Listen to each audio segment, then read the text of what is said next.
सुबह के समय गांव की हवा में मिट्टी की सौंधी खुशबू फैली थी। सूरज की किरणें खेतों पर सुनहरी चादर बिछा रही थीं। उसी खेत के किनारे झुकी हुई कमर और झुर्रियों भरे चेहरे वाला एक आदमी मेहनत कर रहा था। उसका नाम था रामशरण। उम्र 60 के पार थी, पर हाथ अब भी मिट्टी से ऐसे खेलते थे जैसे कोई कलाकार अपने आखिरी चित्र को पूरा कर रहा हो। उसकी आंखों में थकान थी, लेकिन दिल में उम्मीद, क्योंकि उस उम्मीद का नाम था उसका बेटा अर्जुन। अर्जुन उसकी जिंदगी की सबसे बड़ी पूंजी था। पत्नी के गुजर जाने के बाद वही तो था जिसने उसे जिंदा रखा। जब अर्जुन छोटा था तो रामशरण हर सुबह उसे साइकिल पर बैठाकर स्कूल छोड़ता था। गर्मियों की धूप में खुद नंगे पांव चलता, पर बेटे के पैरों पर धूल न लगने देता। शाम को खेत से लौटकर वहीं उसे पढ़ाता और कहता, बेटा, मुझे नहीं चाहिए तू किसान बने, तू अफसर बन, शहर में नाम कर। मैं तो बस तेरी सफलता देखना चाहता हूं। अर्जुन मुस्कुराता, पिताजी, मैं बड़ा आदमी बनकर आपको गांव का नाम रोशन करूंगा। उस समय के ये शब्द रामशरण के दिल में ऐसे बस गए थे जैसे किसी ने पत्थर पर उकेर दिए हों। साल बीतते गए। अर्जुन पढ़ाई में होशियार था और रामशरण की मेहनत भी रंग लाई। गांव वालों को लगता था कि यह बूढ़ा किसान अपने बेटे में भगवान का वरदान देखता है। जब अर्जुन कॉलेज के लिए शहर गया तो पिता ने अपनी छोटी सी जमीन का एक टुकड़ा बेचकर उसकी फीस भरी। गांव के मुखिया ने कहा था, रामशरण, तू अपनी जड़ काट रहा है। लेकिन वह मुस्कुरा दिया, जड़ नहीं, शाख उगा रहा हूं। एक दिन यही पेड़ मुझे छांव देगा। अर्जुन ने शहर में पढ़ाई शुरू की और धीरे धीरे आधुनिकता की चकाचौंध में खोता चला गया। अब उसकी बातचीत में बदलाव था। पापा, गांव में नेटवर्क नहीं आता, यहां सब तेज चलता है। रामशरण फोन पर बस इतना कहता, बेटा तेज मत भाग, गिर भी सकता है। अर्जुन हंसकर कहता, अब मैं बच्चा नहीं रहा। समय के साथ अर्जुन की नौकरी लग गई। पहले कुछ महीनों तक वह पिता को चिट्ठियां लिखता, पैसे भेजता, पर फिर वो भी कम होने लगी। शहर की जिंदगी ने उसे अपने में खींच लिया था। वहां नए दोस्त, महंगे कपड़े और एक आधुनिक सोच ने उसे अपने पिता से दूर कर दिया। एक दिन जब रामशरण ने कहा, बेटा, कभी गांव आ जा, तेरा पुराना घर तेरा इंतजार करता है, तो अर्जुन ने हंसकर कहा, पापा, अब गांव में मेरे काम का कुछ नहीं, वहां बस कीचड़ और पुरानी सोच है। रामशरण का दिल टूट गया, पर उसने कुछ नहीं कहा। बस आसमान की ओर देखा और बोला, भगवान, मेरे बेटे को सुखी रखना, चाहे वो मुझे भूल जाए। कुछ साल बाद अर्जुन ने शादी कर ली। पत्नी रिया शहर के एक अमीर घर की लड़की थी। उसे गांव का नाम सुनना भी पसंद नहीं था। एक दिन रामशरण अचानक बिना बताए बेटे के घर पहुंच गया। गली के लोग बता रहे थे कि आपका बेटा अब बड़ा आदमी बन गया है, साहब बनकर घूमता है। गर्व और खुशी से भरकर रामशरण दरवाजे पर पहुंचा। घंटी बजाई, दरवाजा रिया ने खोला। उसने बूढ़े किसान को ऊपर से नीचे तक देखा। धूल भरे कपड़े, थका चेहरा, झुकी हुई कमर। उसने ठंडे स्वर में पूछा, आप किससे मिलना चाहते हैं? बेटा, अर्जुन से, रामशरण ने धीमे से कहा। रिया ने माथा सिकोड़ते हुए कहा, आप गांव से आए हैं, अर्जुन ऑफिस में है, और आप पहले बताकर आते तो अच्छा होता। रामशरण ने मुस्कुरा दिया, बेटे को देखने के लिए क्या अपॉइंटमेंट लेना पड़ता है बिटिया? रिया कुछ नहीं बोली, बस दरवाजा आधा बंद कर दिया। थोड़ी देर बाद अर्जुन आया। सामने पिता को देखकर कुछ पल चुप रहा, फिर औपचारिक स्वर में बोला, पापा आप आ गए? पहले बता देते तो मैं गाड़ी भेज देता। रामशरण ने हंसते हुए कहा, गाड़ी की क्या जरूरत है बेटा, मैंने पूरी जिंदगी पैदल ही काटी है। लेकिन अर्जुन के चेहरे पर मुस्कान नहीं थी। उसे अपने साथियों की बात याद आई। तेरे पापा गांव के किसान है ना, तू तो रईस लगता है। उसे पिता की सादगी अब शर्म देने लगी थी। उस रात रामशरण वहीं रुका, पर रिया का व्यवहार ठंडा था। उसने अलग कमरे में पुराना खाना रख दिया और कहा, गांव के लोग तो सादा खाना पसंद करते हैं ना? रामशरण ने कुछ नहीं कहा। उसने वो खाना खाया और अपने दिल को समझाया, बेटा बड़ा हो गया है, शायद यही दुनिया का तरीका है।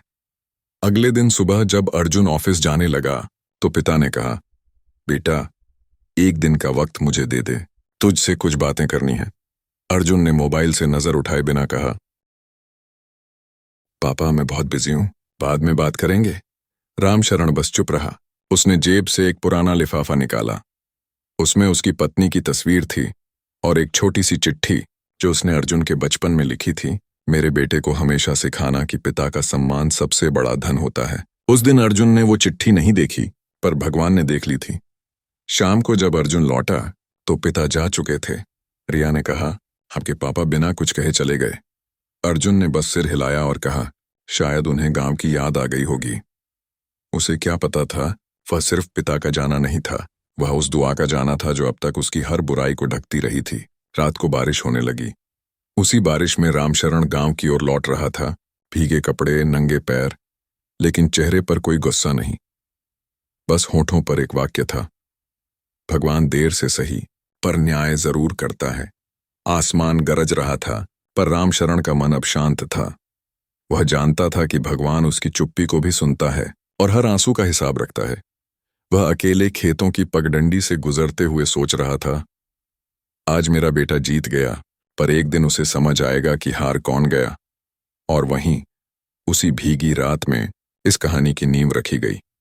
एक ऐसी कहानी जहां भगवान का न्याय भले देर से आए, पर जब आता है तो सारा संसार उसे देखता है।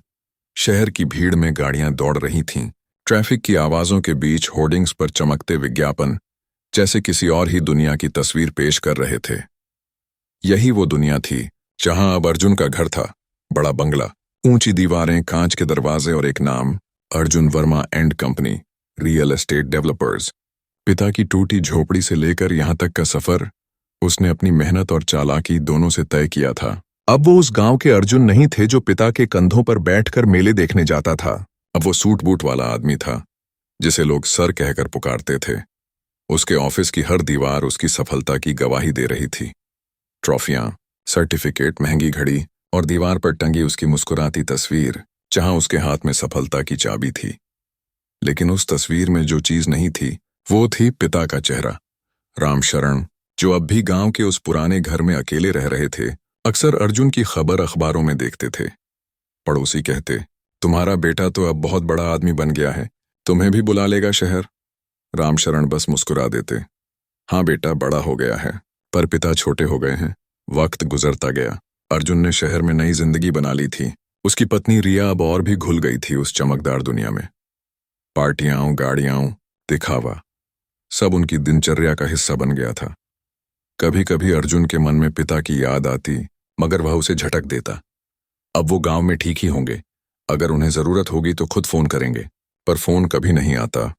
वो भूल चुका था कि जिसने चलना सिखाया वो अब चलने में लड़खड़ा रहा होगा। एक दिन अर्जुन की कंपनी का उद्घाटन समारोह था। मीडिया, मेहमान और शहर के बड़े अधिकारी बुलाए गए थे। सबने उसकी तारीफ की। कम उम्र में इतनी सफलता अद्भुत है। अर्जुन मंच पर खड़ा होकर बोला, मैंने जो कुछ पाया अपनी मेहनत से पाया। उस वक्त उसके शब्दों में आत्मविश्वास था, पर कहीं न कहीं अहंकार भी झलक रहा था। तालियों की गड़गड़ाहट के बीच जब उसकी नजर पहली पंक्ति में पड़ी तो कुछ क्षण के लिए उसका दिल कांपा। वहां कोई साधारण सा आदमी खड़ा था, धोती, कुर्ता, हाथ में लाठी, चेहरे पर थकान। वो था रामशरण। पिता अपने बेटे की सफलता देखने चुपके से आए थे, लेकिन अर्जुन के चेहरे पर खुशी नहीं, चैंप थी। उसे डर था कि कहीं लोग देख न लें कि उसका पिता एक गरीब किसान है। भीड़ में किसी ने पूछा, सर वो कौन है? अर्जुन ने हड़बड़ाकर कहा, ओह, वो शायद गांव से कोई पुराना मजदूर होगा। रामशरण ने सुन लिया। उनके चेहरे से मुस्कान गायब हो गई। कुछ देर बाद वो चुपचाप भीड़ से निकल गए। उनके कदम भारी थे, लेकिन आंखें सूखी थीं। उन्होंने मन ही मन कहा, ठीक है बेटा, अगर मेरा होना तेरी इज्जत को चोट पहुंचाता है तो मैं तेरी छाया भी नहीं बनूंगा। समारोह खत्म हुआ तो अर्जुन के दिमाग में बस वही दृश्य घूमता रहा। उस रात घर में रिया ने कहा, वो बूढ़ा आदमी कौन था जो तुम्हारे ऑफिस में आया था? अर्जुन ने झुंझलाकर कहा, कोई नहीं, गांव का कोई पुराना जानकार होगा। लोग पहचान का फायदा उठाने आ ही जाते हैं। रिया बोली, अच्छा हुआ तुमने सबके सामने साफ कर दिया, वरना लोग क्या सोचते कि इतने बड़े आदमी का पिता ऐसा दिखता है। अर्जुन चुप रहा, लेकिन दिल में कुछ टूट गया। उसने महसूस किया कि उसने पिता को सिर्फ शब्दों में नहीं, दिल से भी खो दिया है। उधर गांव में रामशरण का स्वास्थ्य बिगड़ने लगा। खेत अब सूने थे, घर की दीवारें टूट चुकी थीं, मगर उनकी आंखों में अब भी अर्जुन के बचपन की छवि थी। पड़ोसी कहते, अब तो अर्जुन बहुत अमीर हो गया है, तुम्हें शहर ले जाएगा। रामशरण बस मुस्कुरा देते, अमीर तो हो गया है, पर अब उसे अपने पिता की गरीबी से डर लगता है। रात में जब हवा खिड़की से टकराती तो उन्हें अर्जुन की आवाज सुनाई देती, पापा, मैं बड़ा आदमी बनूंगा। वे कहते, बन गया बेटा, बस इंसान रह गया। एक शाम उन्होंने साहस जुटाकर अर्जुन को फोन किया। घंटी बजी, मगर किसी ने उठाया नहीं। अगले दिन फिर कोशिश की। इस बार रिया ने उठाया। उसने ठंडे स्वर में कहा, श्री अर्जुन ऑफिस में है, क्या काम है? रामशरण ने धीरे से कहा, मैं अर्जुन का पिता बोल रहा हूं। बस कहना था कि खेत की मेड़ टूट गई है, बारिश आने वाली है। रिया ने बीच में ही कहा, आप इन छोटी छोटी बातों के लिए फोन न किया करें, अर्जुन बहुत बिजी रहते हैं। और फोन कट गया। रामशरण ने देर तक रिसीवर हाथ में थामे रखा, फिर धीरे से उसे रखा और खिड़की के बाहर देखा। आसमान में बादल थे। उन्होंने बुदबुदाया, वक्त जब बरसता है तो अमीर की छत भी नहीं बचती। दूसरी ओर अर्जुन अब अपनी सफलता के नशे में था। उसने नई कार खरीदी, नया घर लिया, पर एक रात जब अकेला बैठा तो जाने क्यों मन बेचैन हो गया। शराब के गिलास के बीच उसे अपने पिता की झुर्रियां याद आईं, वो झुके हुए हाथ जो खेतों में मेहनत करते थे। उसने खुद से कहा, नहीं, अब मैं उन्हें गांव से बुला लूंगा। लेकिन अगले ही दिन एक नया प्रोजेक्ट, नई मीटिंग, नए लोग और फिर वही व्यस्तता। पिता का ख्याल कहीं गुम हो गया। उधर गांव में बारिश आई, तेज, बेरहम। खेत बह गए, घर की दीवारें गिर पड़ीं। रामशरण ने छत के नीचे बैठकर अपने ईश्वर से कहा, अगर यही परीक्षा है तो मैं तैयार हूं। और उसी वक्त शहर में अर्जुन अपने बंगले में पार्टी दे रहा था। शैंपेन के गिलासों के बीच किसी ने कहा, वाह अर्जुन, तुम वाकई भगवान के लाडले हो, जो भी छूते हो सोना बन जाता है। अर्जुन ने हंसते हुए कहा, हाँ, भगवान भी जानता है मैं मेहनती हूं। पर उसी वक्त आसमान में बिजली कड़की, जैसे ऊपर वाला कह रहा हो, बेटा, अभी मेरा न्याय बाकी है। उस रात अर्जुन के सपनों में पिता आए। वही पुराने कपड़े, वही मुस्कुराता चेहरा। बोले, बेटा, अपनी ऊंचाई पर इतना मत चढ़ कि तुझे जमीन दिखना बंद हो जाए। जो मिट्टी भूल जाता है वो गिरता जरूर है, जो मिट्टी भूल जाता है वो गिरता जरूर है। अर्जुन नींद से जागा, माथे पर पसीना था। उसने सोचा, सिर्फ सपना है, पर उसे नहीं पता था कि यही सपना आने वाले समय की सच्चाई बनने वाला है, जब भगवान का न्याय उसके दरवाजे पर दस्तक देगा। बरसात का मौसम गुजर चुका था। खेतों की मिट्टी अब कठोर हो चुकी थी, जैसे किसी ने उसमें जीवन की सारी नमी सोख ली हो। उसी सूखी जमीन के किनारे एक टूटी चारपाई पर रामशरण बैठे थे। चेहरे पर समय की लकीरें गहरी हो चुकी थीं, बाल पूरी तरह सफेद और आंखों में एक अनकहा सन्नाटा था। उन्होंने अपने हाथों की लकीरों को देखा और धीमे स्वर में कहा, इन हथेलियों ने कभी बेटे के लिए भविष्य बनाया था और आज इन्हीं से अपने आंसू पोंछने पड़ रहे हैं। गांव में अब उनका कोई नहीं था। पड़ोसी कभी कभी आकर पूछ लेते, रामशरण काका, अर्जुन कब आ रहा है? अब तो वो बहुत बड़ा आदमी बन गया होगा। रामशरण बस हल्की मुस्कान के साथ कहते, हाँ बेटा, बड़ा हो गया है, अब उसे अपने बाप की जरूरत नहीं रही। और फिर दीवार की तरफ देखते हुए जोड़ देते, भगवान ने भी तो अपने बच्चों को आजाद किया है। उनका दिल टूट चुका था, लेकिन उनमें अभी भी शिकायत नहीं थी। वे हर सुबह मंदिर जाते, भगवान के सामने हाथ जोड़ते और कहते, हे ईश्वर, मेरे बेटे को सुखी रखना, चाहे मेरी खुशी ले लो। रातें उनके लिए सबसे कठिन होती थीं। जब पूरा गांव नींद में डूब जाता, तब वो अपनी पुरानी चौकी पर लेटकर छत की ओर देखते। कभी दीवारों से छिलती मिट्टी को हाथ से कुरेदते और कहते, तू भी टूट रही है जैसे मैं। कभी अपने पास रखी एक पुरानी थैली निकालते, जिसमें अर्जुन के बचपन की चिट्ठियां, स्कूल की तस्वीरें और उसकी मां की बिंदी पड़ी थीं। वे तस्वीर को देखते और कहते, देख सावित्री, हमारा बेटा अब शहर में राजा बन गया है, पर उसने अपने महल में हमारे लिए कोई कोना नहीं छोड़ा। एक दिन गांव के सरपंच आए, बोले, रामशरण, सुना है अर्जुन ने शहर में बड़ी कंपनी खोली है। अब तो तू भी वहां चला जा, यहां अकेला क्या करेगा? रामशरण ने सिर झुकाकर कहा, सच कहूं ठाकुर जी, अब मैं उसके घर में नहीं, उसकी यादों में रहता हूं, और यादें किसी के घर नहीं जाती। सरपंच चुप हो गए। वह जानते थे, इस बूढ़े पिता के दिल की दीवारें अब बहुत पुरानी हो चुकी हैं। समय के साथ उनकी तबीयत बिगड़ने लगी। कभी खांसी नहीं रुकती, कभी बुखार, कभी कमजोरी। गांव का वैद्य कहता, रामशरण, अब शहर जाकर इलाज करवाओ। रामशरण मुस्कुरा देते, जिस शहर ने मुझे भुला दिया, वहां मेरा इलाज क्या होगा? वो घर में बैठकर मिट्टी के बर्तन में रखी ठंडी दाल खाते और उसी में सुकून ढूंढते। कई बार तो दिन बीत जाते और उनके घर में कोई दस्तक नहीं होती। एक दिन एक छोटी बच्ची आई, बोली, दादा, आप अकेले क्यों रहते हैं? रामशरण ने हंसकर कहा, बेटा, जब आदमी सबके लिए जीता है तो अंत में खुद के लिए अकेला रह जाता है। उधर शहर में अर्जुन अब और भी व्यस्त हो गया था। उसकी कंपनी तेजी से बढ़ रही थी। नए प्रोजेक्ट, बड़े सौदे, मीडिया में इंटरव्यू, सब कुछ चमकदार था। लेकिन उस चमक में पिता की परछाई कहीं खो गई थी। कभी कभी रात में वो अपने ऑफिस की खिड़की से बाहर देखता तो उसे गांव की मिट्टी की खुशबू याद आती, पर अगली सुबह वही मिट्टी फिर दिमाग से मिटा दी जाती। रिया अब पहले से भी ज्यादा आधुनिक हो गई थी। वह कहती, अर्जुन, अब हमें अपनी लाइफ का लेवल और ऊपर ले जाना है। इन इमोशनल बातों से कुछ नहीं होता। अर्जुन सिर हिलाता, लेकिन कहीं ना कहीं उसका दिल जानता था कि वो ऊपर नहीं, खालीपन में गिर रहा है। एक रात अचानक अर्जुन को एक फोन आया। कॉल गांव से था। किसी ने कहा, भाई साहब, आपके पिताजी बहुत बीमार हैं, शायद आखिरी वक्त में हैं।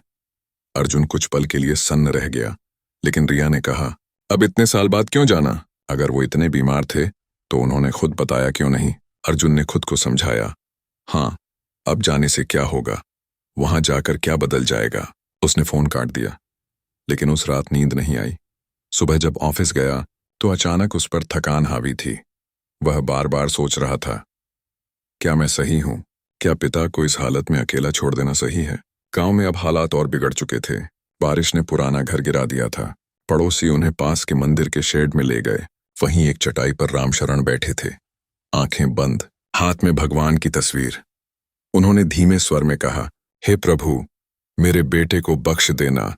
उसने जो किया वो समझ न पाया, पर जब तू न्याय करेगा तो बस इतना याद रखना, मैं नहीं चाहता वो रोए।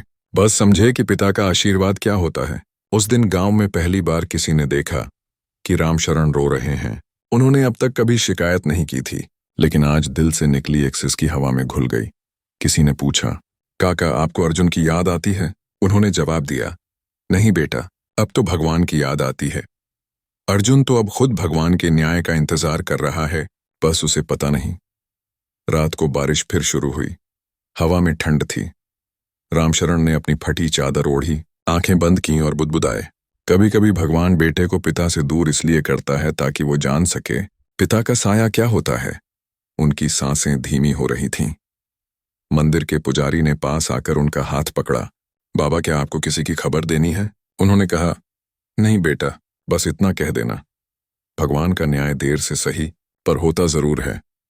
उधर शहर में अर्जुन की कंपनी ने एक बड़ा कॉन्ट्रैक्ट खो दिया। बैंक ने नोटिस भेजा, साझेदार ने धोखा दिया। सब कुछ जैसे अचानक ढहने लगा। उसे कुछ समझ नहीं आया कि क्या हो रहा है। वो रात भर सोचता रहा, कहीं ये सब पापा के साथ किए गए व्यवहार का फल तो नहीं। और ठीक उसी रात गांव में एक बूढ़े पिता की आत्मा ने आखिरी सांस ली, शांति से, बिना शिकायत, बिना किसी शोर के। अगली सुबह अखबार में एक खबर छपी, गांव के सम्मानित किसान का निधन, परिवार शहर में रहता है। अर्जुन ने जब वह खबर पढ़ी, उसके हाथ कांप गए। उसने सिर पकड़ लिया और जमीन पर गिर पड़ा। आंसू अपने आप बह निकले। वह बड़बड़ाया, पापा, मैं नहीं आ पाया, माफ कर दो। पर अब देर हो चुकी थी। अब पिता का शरीर मिट्टी में था और बेटा अपनी आत्मा में डूबता जा रहा था। वो नहीं जानता था कि यही शुरुआत है उस न्याय की, जिसे भगवान देर से करता है, लेकिन करता जरूर है। परसों बीत चुके थे। गांव की पगडंडियां अब धूल से ढक चुकी थीं और उस मिट्टी की खुशबू में अब सिर्फ यादों की गंध रह गई थी। जिस घर में कभी रामशरण की आवाज गूंजती थी, वहां अब सन्नाटा था। वही घर अब जमीन के कागजों पर खाली संपत्ति के नाम से दर्ज था। अर्जुन, जो कभी उस घर से भागकर शहर गया था, अब उसी घर की जमीन बेचने गांव लौटा था। मगर इस बार वह बेटा नहीं, एक व्यापारी बनकर आया था। गाड़ी से उतरा तो गांव वाले उसे देखने जमा हो गए। चमचमाती कार, बढ़िया कपड़े और चेहरे पर वही आत्मविश्वास जो अब अहंकार में बदल चुका था। गांव के सरपंच ने हाथ जोड़कर कहा, अरे अर्जुन बाबू, इतने सालों बाद दर्शन हुए। काका के जाने के बाद तो आप यहां दिखे ही नहीं। अर्जुन ने मुस्कुराकर कहा, हाँ, बिजनेस के काम में बहुत व्यस्त था ठाकुर जी, अब आया हूं थोड़ा काम सुलझाने। कौन सा काम? सरपंच ने पूछा। अर्जुन ने जेब से कागज निकाला और बोला, ये जमीन जो पिता के नाम थी, अब मेरे नाम ट्रांसफर करनी है। सुना है अभी भी कुछ हिस्सा सरकारी रिकॉर्ड में फंसा हुआ है। सरपंच ने चौंक कर कहा, पर ये तो वही खेत हैं जहां काका हर रोज पूजा करते थे, उनकी आखिरी निशानी है। अर्जुन ने ठंडी आवाज में कहा, निशानी से पेट नहीं भरता ठाकुर जी, अब वक्त है कि उस जमीन से कुछ बड़ा बनाया जाए। वहां एक फैक्ट्री लगेगी और गांव में लोग नौकरी पाएंगे। कहने को उसने विकास की बात की, लेकिन असल में वो जमीन उसके कर्जों को चुकाने के लिए बेची जानी थी। जब यह खबर गांव में फैली तो बूढ़े बुजुर्गों ने आपस में कहा, देखो, जिस बेटे के लिए काका ने खुद की जमीन गिरवी रख दी थी, वही अब उनकी मिट्टी बेचने आया है। पर अर्जुन के कानों में अब किसी की आवाज नहीं पड़ती थी। उसका मन सिर्फ पैसों और कागजों में उलझा था। वह खेत की तरफ गया। हवा में मिट्टी की महक थी। उसी मिट्टी में कहीं पिता की परछाई अब भी मौजूद थी। अर्जुन ने चारों ओर देखा। वही नीम का पेड़ जिसके नीचे पिता बैठा करते थे। एक पल के लिए उसका दिल कांपा। उसने महसूस किया जैसे पेड़ की शाखाओं से किसी की धीमी आवाज आई हो, बेटा, सब ले लें, बस सम्मान मत बेचना। अर्जुन ने सिर झटक दिया। अब भावनाओं से नहीं, हकीकत से जीना है, उसने खुद से कहा और जेब से फोन निकालकर एजेंट को कॉल किया। हाँ, कल तक डील फाइनल कर दो। अगले दिन गांव के कुछ बुजुर्ग उसके घर पहुंचे। उनमें से एक ने कहा, बाबू, ये जमीन बेचने से पहले सोच लो। यही जमीन तुम्हारे पिताजी की आखिरी याद है। अर्जुन ने ताना मारते हुए कहा, यादें मेरे बिजनेस में काम नहीं आती। अगर मेरे पिताजी ने भावनाओं में नहीं जिया होता तो आज मैं भी किसी खेत में हल चला रहा होता। अब वो जमाना गया। भीड़ में एक बूढ़ा आदमी बोला, अर्जुन बेटा, तेरे पिताजी ने तुझे इसलिए पढ़ाया था कि तू लोगों को ऊपर उठाए, न कि अपनी जड़ों को काट दे। अर्जुन भड़क उठा, बस कीजिए आप लोग, मेरे पिताजी की बातें सुन सुनकर ही तो मैं पीछे रह गया था। अब मैं वो सब बदलूंगा। ये कहते ही उसने सारे कागजों पर साइन कर दिए। गांव के लोग चुपचाप खड़े रहे। उनके चेहरों पर दया थी, लेकिन अर्जुन को सिर्फ अपनी सफलता दिख रही थी। डील साइन करने के बाद उसने पेड़ के नीचे खड़ा होकर वही जमीन देखी जिसे वो अपने पिता की जगह भगवान समझता था। कुछ पल को उसकी आंखें नम हुईं, लेकिन फिर रिया की आवाज फोन पर आई। डील हो गई, अर्जुन ने ठंडे स्वर में कहा। हाँ, अब ये जमीन हमारी नहीं रही, अब ये पैसे बन जाएगी। रिया ने हंसते हुए कहा, गुड, अब हम इस पैसे से नया प्रोजेक्ट शुरू कर सकते हैं। फोन कट गया। हवा में एक बार फिर वही नीम के पत्ते हिले, जैसे प्रकृति खुद गवाही दे रही हो, जिसने जड़ें काटी उसका पेड़ टिकेगा नहीं। कुछ दिन बाद अर्जुन शहर लौटा। जमीन बेचने से जो रकम आई उसने उससे नया प्रोजेक्ट शुरू किया। सब कुछ सही लग रहा था, लेकिन धीरे धीरे चीजें बदलने लगीं। सबसे पहले उसके पार्टनर ने उसे धोखा दिया। दूसरा प्रोजेक्ट अधूरा रह गया। जो बैंक कल तक उसके साथ था आज नोटिस भेज रहा था। अर्जुन को गुस्सा आया। उसने कहा, भगवान भी शायद अमीरों से जलता है। लेकिन उसी रात उसने सपना देखा। वही नीम का पेड़, वही खेत, और उसके पिता उसी पेड़ के नीचे खड़े थे। उन्होंने कहा, जिस मिट्टी को तूने बेचा है उसी में तेरी जड़ें थीं। अब तू कहाँ टिकेगा बेटा। वह घबरा कर उठा, पसीने से भीगा हुआ। उसे लगा जैसे हवा में अब भी पिता की आवाज गूंज रही हो। अगले दिन ऑफिस पहुंचा तो खबर मिली कि कंपनी का एक और प्रोजेक्ट बंद हो गया है। निवेशक पीछे हट गए हैं। बैंक ने उसके खातों को फ्रीज कर दिया है। रिया ने परेशान होकर कहा, यह सब अचानक क्या हो गया। अर्जुन ने सिर पकड़ लिया। पता नहीं, जैसे सब कुछ मुझसे छिनता जा रहा है। रिया बोली, शायद तुम्हारे पापा का कोई शाप लग गया है। अर्जुन ने झुंझलाते हुए कहा, शाप? वो तो कब के मर चुके हैं। लेकिन दिल के किसी कोने से एक आवाज आई, पिता मरते नहीं बेटा, वो बस तेरा भाग्य बन जाते हैं। पिता मरते नहीं बेटा, वो बस तेरा भाग्य बन जाते हैं। शाम को जब अर्जुन अपने बंगले की छत पर अकेला खड़ा था तो दूर बिजली कड़की। आसमान जैसे उसकी हंसी पर गर्जना कर रहा था। उसने नीचे झांका। वही मिट्टी का रंग जो अब किसी और के नाम हो चुका था।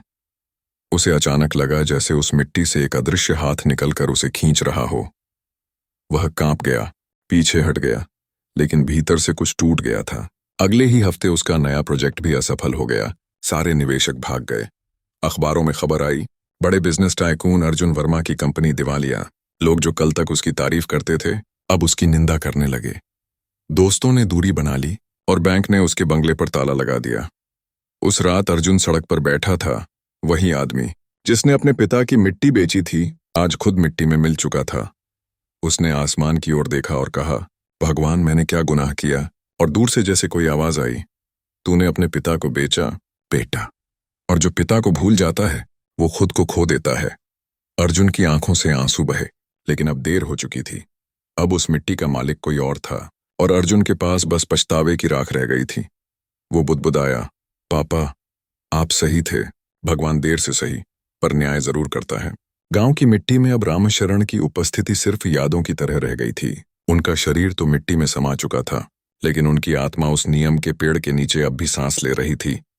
उसी पेड़ के नीचे जहां उन्होंने आखिरी बार कहा था, भगवान का न्याय देर से सही पर होता जरूर है।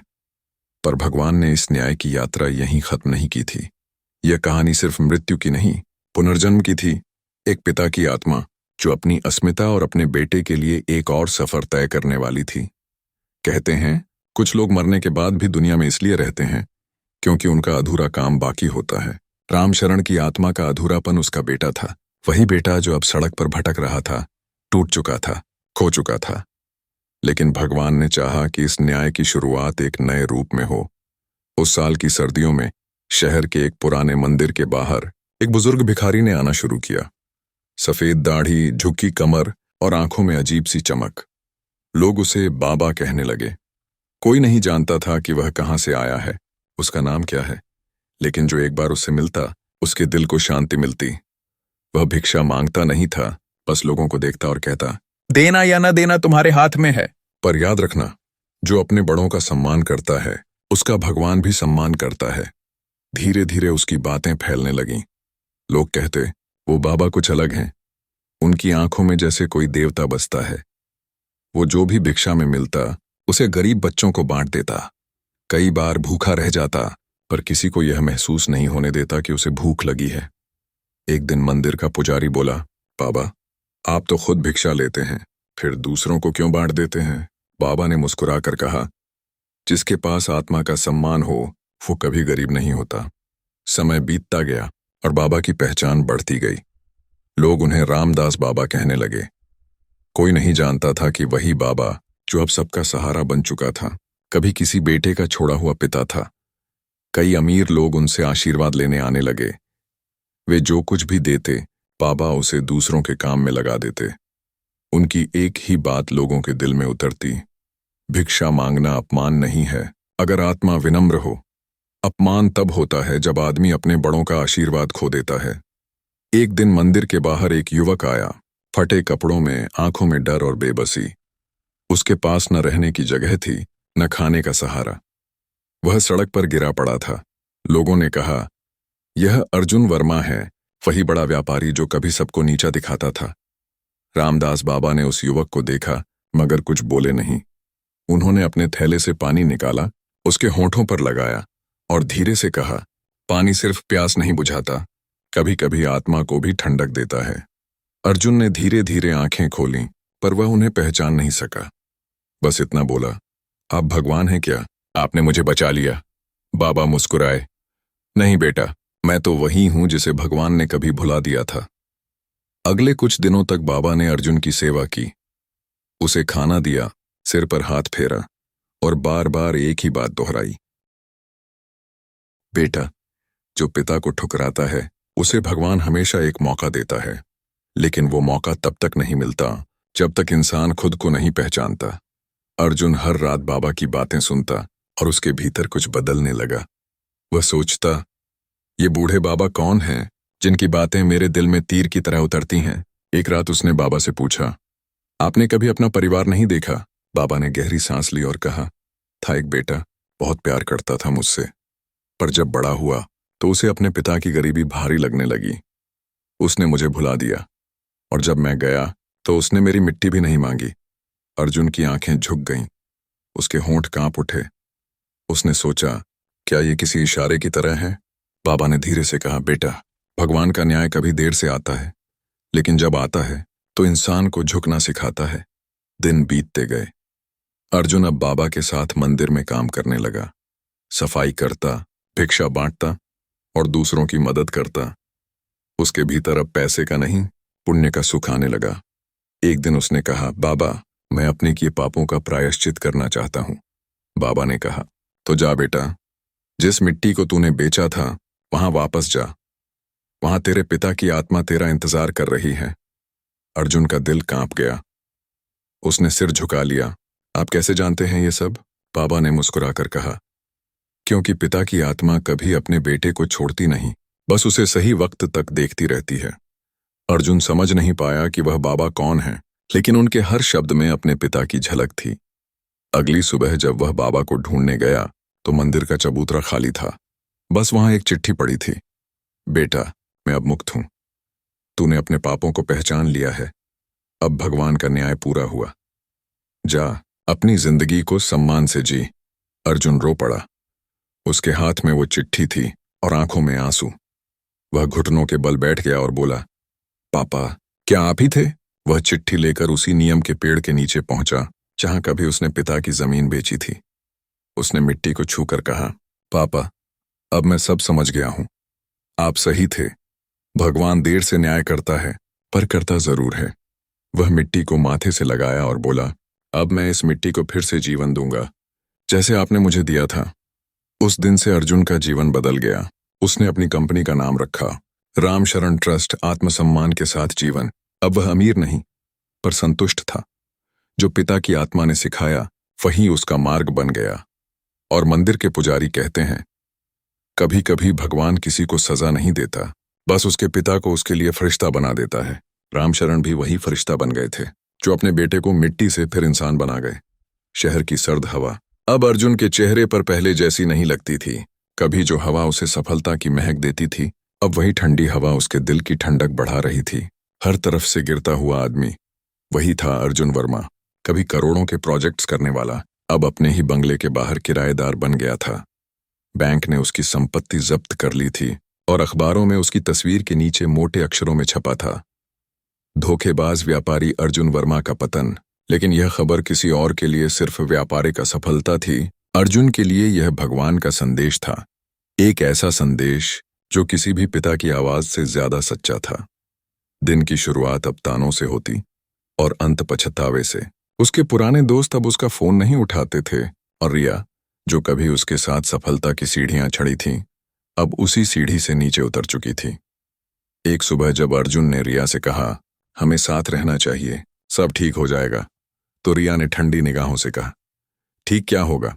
जिस आदमी ने अपनी जड़ों को काट दिया वो कब तक खड़ा रह सकता है? और फिर वह अपना सूटकेस लेकर चली गई। दरवाजा बंद हुआ तो अर्जुन ने पहली बार महसूस किया कि अकेलापन सिर्फ खाली कमरा नहीं होता, वह एक सजा होती है, आत्मा की सजा। उसने खुद से कहा, शायद यह भगवान का इशारा है। लेकिन दिल अब भी अहंकार से पूरी तरह खाली नहीं हुआ था। उसने फिर कोशिश की, पुराने पार्टनरों से मिलने गया, नए सौदे करने की चाह रखी, पर हर दरवाजे के पीछे वही जवाब मिला, माफ करना अर्जुन, अब तुम भरोसे लायक नहीं रहे। रात में वह फुटपाथ पर बैठा सोचता, क्या सच में यह सब मेरे कर्मों का फल है? उसी वक्त आसमान में बिजली कड़की और उसे वही सपना फिर आया। पिता का चेहरा, वही झुर्रियां, वही स्नेह भरी मुस्कान। पिता बोले, जब बेटा पिता की नींव भूल जाता है तो भगवान खुद उसकी इमारत हिला देता है। अर्जुन चीख कर उठा, पापा माफ कर दो मुझे। लेकिन जवाब सिर्फ हवा थी और हवा में घुली पिता की दया। अगले दिन उसने काम खोजने की कोशिश की। किसी ने उसे पहचाना नहीं, जो पहचाने उन्होंने ताना मारा।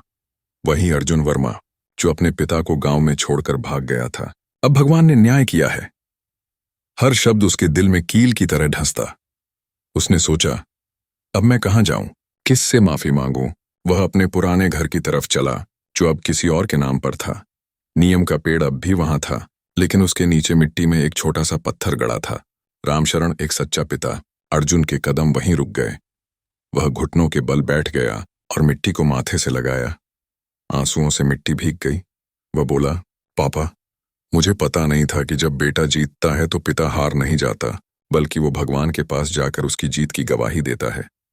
वह वहां घंटों बैठा रहा। हवा में एक अजीब सी शांति थी, जैसे पिता का साया अब भी उसे ढक रहा हो। तभी एक बूढ़ा आदमी वहां से गुजरा। बोला, बाबा को याद कर रहे हो? अर्जुन ने सिर हिलाया, हाँ, लेकिन अब तो बहुत देर हो गई।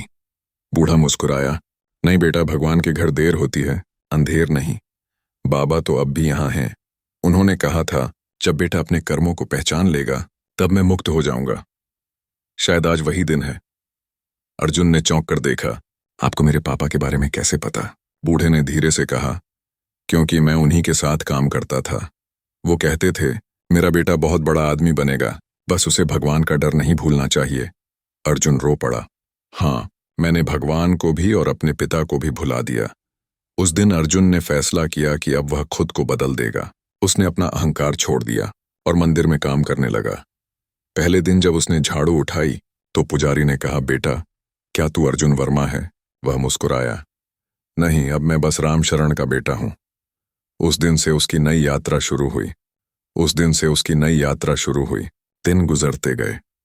अर्जुन अब लोगों की सेवा करता, गरीबों को खाना खिलाता और हर रात मंदिर के आंगन में बैठकर भगवान से बात करता।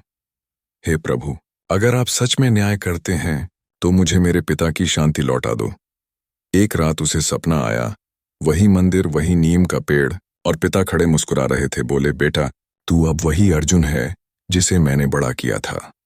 अब तेरा पतन नहीं, तेरा पुनर्जन्म शुरू हुआ है। अर्जुन रो पड़ा। पापा, क्या आपने मुझे माफ कर दिया? पिता ने कहा, जिस पिता ने कभी तुझे छोड़ा ही नहीं, वो माफ करने की जरूरत क्यों महसूस करे? वह नींद से जागा और पाया कि उसके पास वही मिट्टी थी जिसे उसने माथे से लगाया था। उसने महसूस किया कि पिता की आत्मा अब उसके भीतर बस चुकी है, पर भगवान का न्याय अभी पूरा नहीं हुआ था। अर्जुन के भीतर जितनी पीड़ा थी, वह अब दूसरों के आंसू पोंछने में बदलने लगी थी। उसने मंदिर में राम शरण सेवा केंद्र शुरू किया, जहां वह अनाथ बच्चों को पढ़ाता, भूखों को खाना खिलाता। लोग अब उसे बाबा अर्जुन कहने लगे। कभी जो आदमी सिर्फ कमाई में विश्वास करता था, अब कहता था, पैसा तो आदमी को दिखा देता है, पर पिता का आशीर्वाद अंधे को भी देखना सिखा देता है। एक दिन वही बूढ़ा आदमी फिर आया, बोला, बाबा, अब तो भगवान का न्याय पूरा हो गया होगा। अर्जुन ने कहा, हाँ, पर भगवान का न्याय केवल सजा नहीं देता, वो सुधार भी देता है। मुझे सिखा दिया कि पिता को खोने से बड़ा कोई नुकसान नहीं। बूढ़ा मुस्कुराया, अब तू अपने पिता का नाम रोशन कर रहा है बेटा, अब वो स्वर्ग में चैन से सो रहे होंगे। अर्जुन ने आसमान की ओर देखा। बादल हट चुके थे। सूरज की एक किरण उस नीम के पेड़ पर पड़ी जहां उसके पिता का नाम लिखा था। वह धीरे से बोला, पापा, आपका बेटा अब वही अर्जुन है जिसे आपने बनाया था। आपने सिखाया था, भगवान देर से सही पर न्याय जरूर करता है। और आज मैंने उस न्याय को जी लिया। अब अर्जुन के जीवन में कोई दौलत नहीं थी, पर हर दिन एक सुकून था। वह जान चुका था कि जब इंसान पिता का सम्मान खो देता है तो सब कुछ खो देता है, लेकिन जब वह पिता की याद में जीना शुरू करता है तो वही भगवान का आशीर्वाद बन जाता है। और उस दिन मंदिर की घंटियां कुछ ज्यादा देर तक बजती रहीं, जैसे खुद भगवान कह रहे हों, न्याय पूरा हुआ। सुबह का समय था। मंदिर की घंटियां गूंज रही थीं और हवा में अगरबत्ती की खुशबू फैली थी। अर्जुन मंदिर के आंगन में बैठा था। उसके हाथ फोल्डेड थे, आंखें बंद, और होंठों पर एक धीमी प्रार्थना थी। अब वो अर्जुन वर्मा नहीं रहा था जो कभी अपनी सफलता पर घमंड करता था, बल्कि वो अब उस पिता का बेटा बन चुका था जिसने उसे अपने कर्मों की कीमत समझाई थी। उसके जीवन में अब कोई दौलत नहीं थी, कोई नाम नहीं था, बस एक सुकून था जो कभी किसी महल में नहीं मिला था। पर उस सुकून की गहराई में एक अधूरापन था, एक सवाल, क्या भगवान ने मुझे सच में माफ किया है? वह जानता था कि भगवान का न्याय सिर्फ दूसरों को सजा देने में नहीं, बल्कि हमें आईना दिखाने में होता है। और वही आईना अब उसके सामने था, एक टूटा हुआ आदमी जो अब सब कुछ समझ चुका था। लेकिन समझना ही पर्याप्त नहीं होता। कभी कभी ईश्वर हमसे कुछ वापस मांगता है, कुछ ऐसा जो हमने खो दिया हो। उस दिन मंदिर में एक बड़ी भीड़ थी।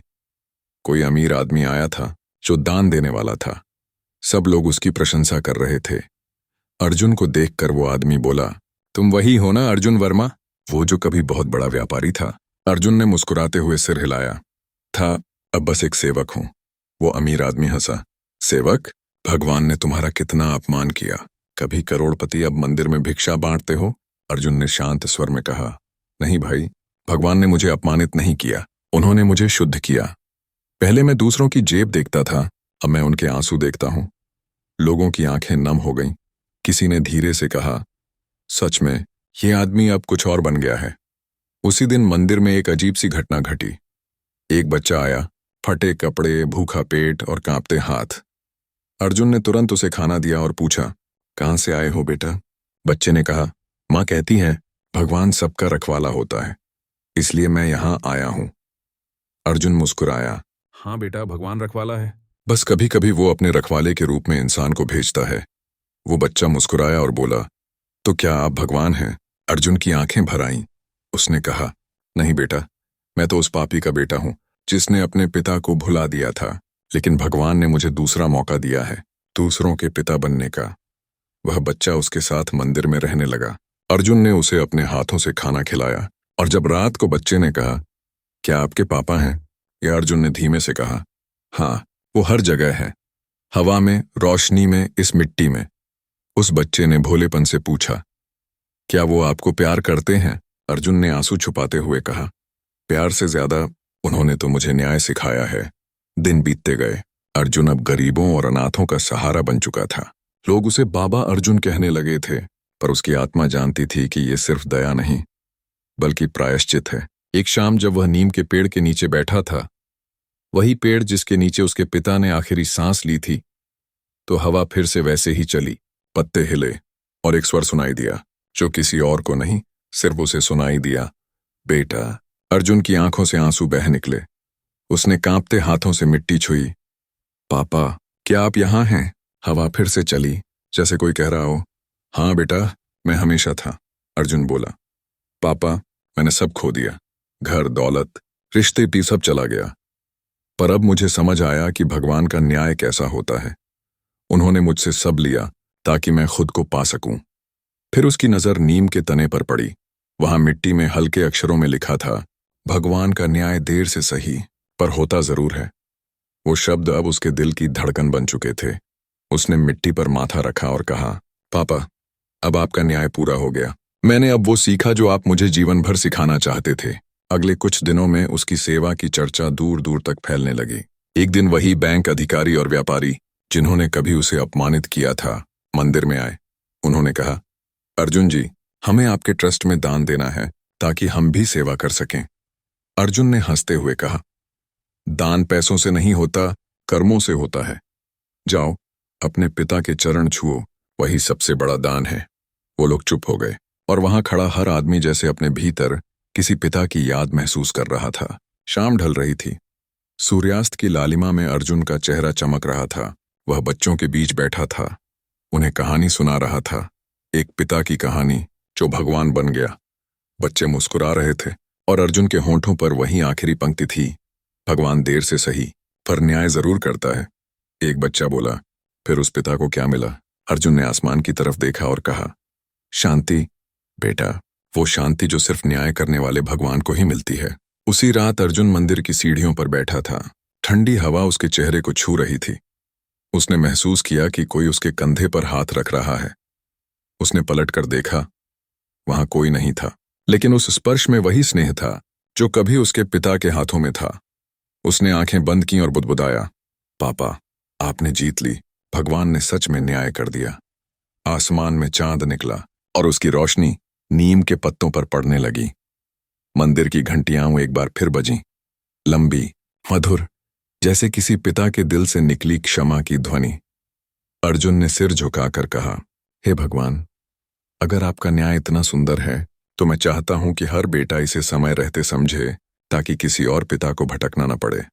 उस रात नीम के नीचे शांति थी, हवा में मिठास थी, जैसे भगवान और पिता दोनों ने मिलकर कहा हो, अब सब ठीक है। सुबह की पहली किरण नीम के पत्तों पर गिर रही थी।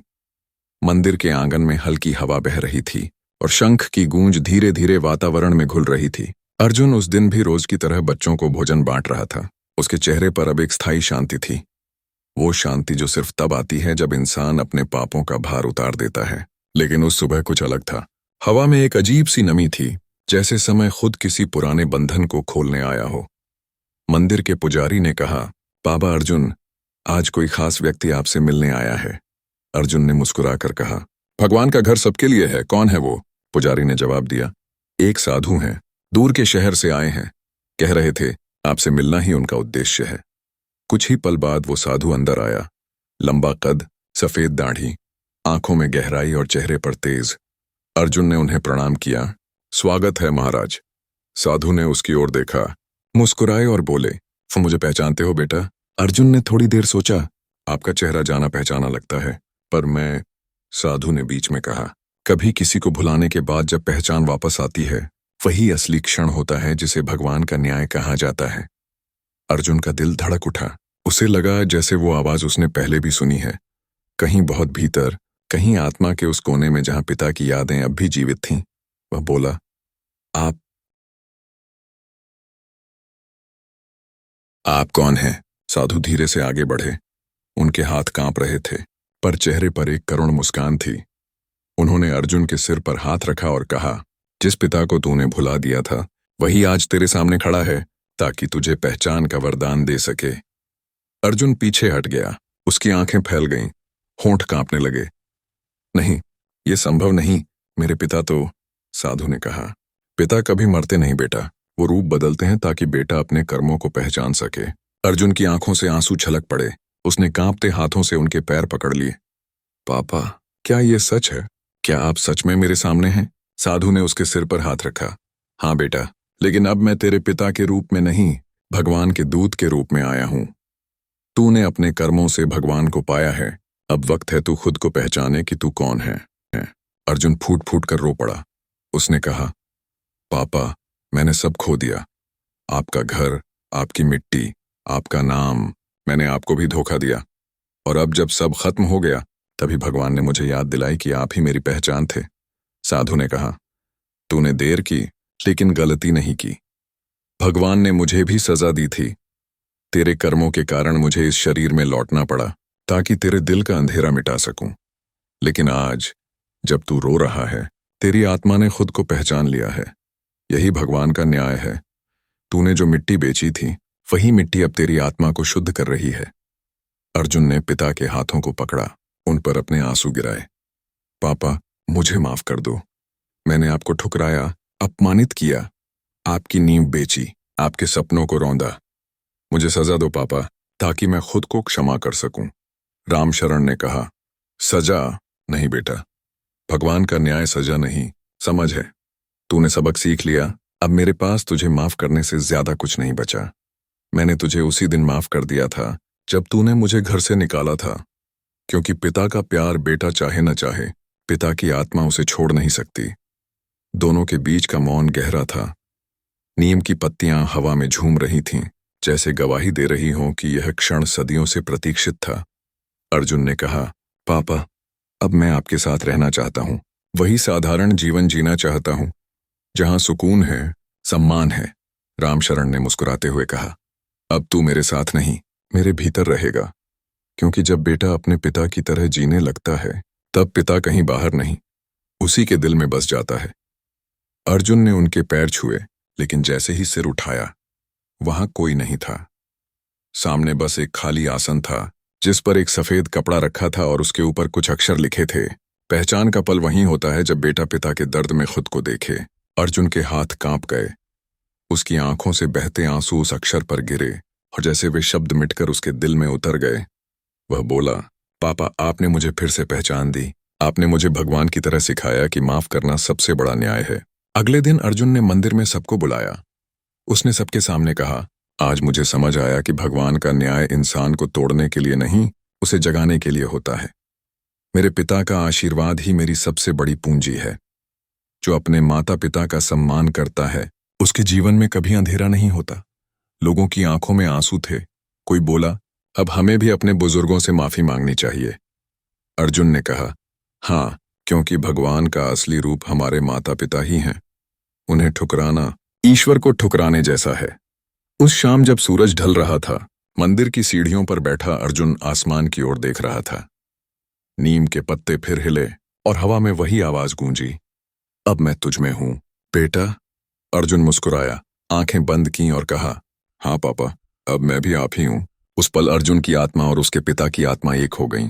पहचान का पल पूरा हुआ, जहां पिता का आशीर्वाद बेटे की आत्मा में बस गया और भगवान का न्याय अपने अंतिम रूप में प्रकट हुआ। मंदिर की घंटियां फिर बजीं, जैसे खुद भगवान कह रहे हों। जब बेटा पिता को पहचान लेता है, तब भगवान भी उसके भीतर मुस्कुराने लगता है। और उस दिन से अर्जुन का चेहरा बदल गया। उसमें वही तेज था जो उसके पिता के चेहरे पर कभी था, शांत, स्थिर और पूर्ण। लोग कहते हैं, उस दिन मंदिर में सिर्फ एक आदमी नहीं, बल्कि दो आत्माएं मुक्त हुईं, एक जिसने सिखाया और एक जिसने समझा। सूरज की किरणें मंदिर के शिखर पर पड़ रही थीं और नीम के पत्तों से छनकर आती रोशनी अर्जुन के चेहरे पर गिर रही थी। अब उसकी आंखों में वो बेचैनी नहीं थी जो कभी उसे चैन से सोने नहीं देती थी। उसने बहुत कुछ खोया था, लेकिन अब उसके पास वो था जिसे पाने के लिए इंसान को कई जन्मों का तप करना पड़ता है। शांति, क्षमा और सच्ची पहचान। पिता की आत्मा अब उसके भीतर जीवित थी और उसी ऊर्जा ने उसे एक नई राह दिखाई थी, दूसरों के लिए जीने की राह। मंदिर में अब रोज सैकड़ों लोग आते थे, कोई आशीर्वाद लेने, कोई अपने पापों का प्रायश्चित करने, तो कोई सिर्फ सुकून की तलाश में। और सबके बीच बैठा अर्जुन अब किसी गुरु की तरह नहीं, बल्कि एक साधारण इंसान की तरह उनसे मिलता। वह हर किसी से कहता, मैं कोई संत नहीं, मैं एक गलती करने वाला बेटा हूं जिसने अपने पिता के जाने के बाद खुद को पाया। अगर तुमने भी किसी का दिल दुखाया है तो देर मत करो, माफी मांग लो, वरना भगवान भी तुम्हारे अंदर चैन नहीं देगा। एक दिन मंदिर में एक बुजुर्ग औरत आई। उसने कांपते हाथों से अर्जुन के पैर छुए। अर्जुन ने कहा, माँ, आप ऐसा क्यों कर रही हैं? वो औरत बोली, बाबा, मेरा बेटा मुझे छोड़कर चला गया था। उसने मुझे अपशगुन समझा, लेकिन आपकी कहानी सुनकर उसने मुझे घर बुला लिया। आप ही की वजह से मुझे मेरा घर वापस मिला। अर्जुन की आंखें नम हो गईं। उसने उस औरत का हाथ पकड़कर कहा, नहीं माँ, यह भगवान का काम है, मैं तो बस उसका माध्यम हूँ। अब राम शरण सेवा केंद्र का नाम पूरे इलाके में फैल चुका था। हर कोई उसे जानता था। गांव के बच्चे उसे बाबा अर्जुन कहते और वो हर बच्चे में अपने बचपन का मासूम चेहरा ढूंढ लेता। मंदिर की दीवारों पर अब बच्चों की हंसी गूंजती थी, जहां कभी सिर्फ पछतावे की खामोशी थी। लेकिन एक दिन अर्जुन ने सोचा, अब वक्त आ गया है कि मैं उस मिट्टी को फिर से जीवन दूं जिसे मैंने कभी पैसों के लिए बेच दिया था। वह अपने पुराने गांव गया। वही रास्ता, वही हवा, वही नीम का पेड़, सब कुछ वैसा ही था। बस एक फर्क था, अब उसके दिल में कोई अहंकार नहीं था। गांव के लोगों ने उसे देखते ही पहचान लिया। कोई बोला, अरे अर्जुन, तू तो मर गया था हमारे दिलों में, अब कैसे जी उठा? अर्जुन ने मुस्कुराकर कहा, मरा था अहंकार से, जी उठा पिता के आशीर्वाद से। वह अपने पुराने घर के पास गया, जो अब खंडहर बन चुका था। दीवारों पर दरारें थीं, लेकिन मिट्टी अब भी वहीं थी। उसने जमीन को छुआ और आंसुओं से भीगते हुए बोला, पापा, मैं लौट आया हूं। अब इस मिट्टी को फिर से उपजाऊ बनाऊंगा, जैसे आपने मेरे दिल को बनाया था। गांव वालों की मदद से उसने वहीं एक छोटा स्कूल शुरू किया, राम शरण विद्यालय। वहां गरीब बच्चों को मुफ्त शिक्षा मिलती थी और हर सुबह कक्षा शुरू होने से पहले बच्चे खड़े होकर बोलते, भगवान का न्याय देर से सही, पर होता जरूर है। अर्जुन को यह सुनकर लगता जैसे हर बच्चे की आवाज में उसके पिता की आत्मा गूंज रही है। धीरे धीरे उसकी पहचान बदलने लगी। अब वह वो आदमी नहीं था जो दौलत का पीछा करता था। अब वो इंसान था जिसने जीवन का अर्थ समझ लिया था। उसे अब किसी पुरस्कार, किसी पहचान की जरूरत नहीं थी। उसके लिए हर उस बच्चे की मुस्कान ही सबसे बड़ा आशीर्वाद थी। जिसने अपने माता पिता का सम्मान करना सीखा। एक दिन शहर के मेयर ने आकर उसे सम्मानित किया। मंच पर खड़े होकर उन्होंने कहा, हमने बहुत से समाज सेवक देखे, लेकिन अर्जुन जैसा उदाहरण दुर्लभ है, जिसने अपने अपराध को अपनी साधना बना लिया। अर्जुन ने मंच पर माइक लिया और बोला, मैं सम्मान का पात्र नहीं हूं, क्योंकि मैंने वो गलती की थी जो हर बेटे को नहीं करनी चाहिए। मैंने अपने पिता को भुलाया और जब भगवान ने मुझे मौका दिया, तब मैंने उस गलती को सही किया। अगर आज कोई बेटा अपने पिता को याद कर ले, तो वही मेरी सबसे बड़ी उपलब्धि होगी। उसके शब्द सुनकर पूरा हॉल खामोश था। कई लोगों की आंखों से आंसू बह निकले। कुछ बेटे अपने साथ आए बूढ़े पिता की ओर झुके और उनके पैर छुए। अर्जुन ने देखा, यह वही पल था जिसका सपना उसके पिता ने देखा था। यही था सच्चा पुनर्मिलन, जहां एक बेटे का पश्चाताप सैकड़ों बेटों के जागरण में बदल गया था। उस रात अर्जुन नीम के पेड़ के नीचे बैठा था। उसने आंखें बंद कीं और बोला, पापा, आज आपका सपना पूरा हो गया। मैंने वो लौ जलाई है जो अब बुझ नहीं सकती। अचानक हवा चली और पेड़ के नीचे कुछ पत्ते गिरे। अर्जुन ने उनमें से एक उठाया। उस पर लिखा था, मेरा बेटा अब मेरा गर्व है। उसकी आंखें भर आईं। उसने पत्ते को अपने सीने से लगाया और बुदबुदाया, पापा, आपका न्याय अब समाज का पाठ बन चुका है। अगले कुछ हफ्तों में अर्जुन ने ट्रस्ट को और फैलाया। गरीबों के लिए भोजनालय, बुजुर्गों के लिए सेवा केंद्र और अनाथों के लिए आवास गृह। ये सब उसी नींव पर खड़े थे जिसे उसके पिता के आशीर्वाद ने फिर से मजबूत किया था। और जब कोई उससे पूछता, बाबा, आप इतना क्यों करते हैं, तो वो मुस्कुराकर कहता, क्योंकि ये मेरा प्रायश्चित है। जब बेटा अपने पिता के आंसू देख लेता है तो उसका हर कर्म दुआ बन जाता है। रात को जब सब सो जाते, अर्जुन मंदिर की सीढ़ियों पर बैठता। आसमान की ओर देखता और महसूस करता कि उसके पिता की आत्मा उसके पास बैठी है। वो हवा से बात करता, पापा, अब मुझे कुछ नहीं चाहिए। आपने मुझे जीवन का सच्चा अर्थ दे दिया। सेवा, क्षमा और सच्चा प्रेम। नीम के पत्ते हिलते और जैसे हवा में एक कोमल आवाज गूंजती, अब तू मेरा नहीं, इस संसार का बेटा है। अर्जुन की आंखों में आंसू थे, लेकिन होठों पर मुस्कान। वह जानता था कि उसके पिता ने उसे आखिरकार माफ कर दिया है। और उसी क्षण मंदिर की घंटियां गूंज उठीं, जैसे भगवान खुद कह रहे हों, अब न्याय पूरा हुआ। उस रात गांव की हवा में एक अनोखी मिठास थी, शायद इसलिए कि एक पिता की आत्मा ने अपने बेटे में पुनर्जन्म ले लिया था। रात की हवा में ठंडक थी, लेकिन नीम के पत्तों से गिरती ओस में एक अनोखी गर्माहट थी, जैसे किसी अदृश्य उपस्थिति का स्पर्श हो। मंदिर के पीछे, जहां कभी एक अकेला बूढ़ा पिता अपनी अंतिम सांसों में भगवान से न्याय की प्रार्थना करता था, अब वहां दीपक की कतारें जल रही थीं। हर दीपक में एक कहानी थी, किसी बेटे की, किसी पिता की, और उस अनकहे प्रेम की जो समय के साथ भी अमर रहता है। अर्जुन वहीं बैठा था, नीम के पेड़ के नीचे, जहां अब एक संगमरमर की पट्टी जड़ी थी। पिता का आशीर्वाद कभी समाप्त नहीं होता। वह चुपचाप मिट्टी को छू रहा था, जैसे उस मिट्टी से बातें कर रहा हो। उसके चेहरे पर अब कोई पछतावा नहीं था, बस कृतज्ञता थी। उसने धीरे से कहा, पापा, आज मुझे समझ आया है कि जीवन का असली सुख दूसरों पर जीत हासिल करने में नहीं, बल्कि खुद को माफ करने में है। आपने मुझे वही सिखाया जो कोई गुरु भी नहीं सिखा सकता था। हवा हल्की सी चली और ऐसा लगा जैसे किसी ने उसके सिर पर हाथ रखा हो। अब रामशरण सेवा केंद्र एक छोटे से संगठन से बढ़कर एक आंदोलन बन चुका था। देश भर से लोग वहां आने लगे, कोई अनाथ बच्चे की देखभाल करने, कोई अपने वृद्ध माता पिता को गले लगाने, तो कोई बस उस शांति को महसूस करने जो वहां की हवा में बस चुकी थी।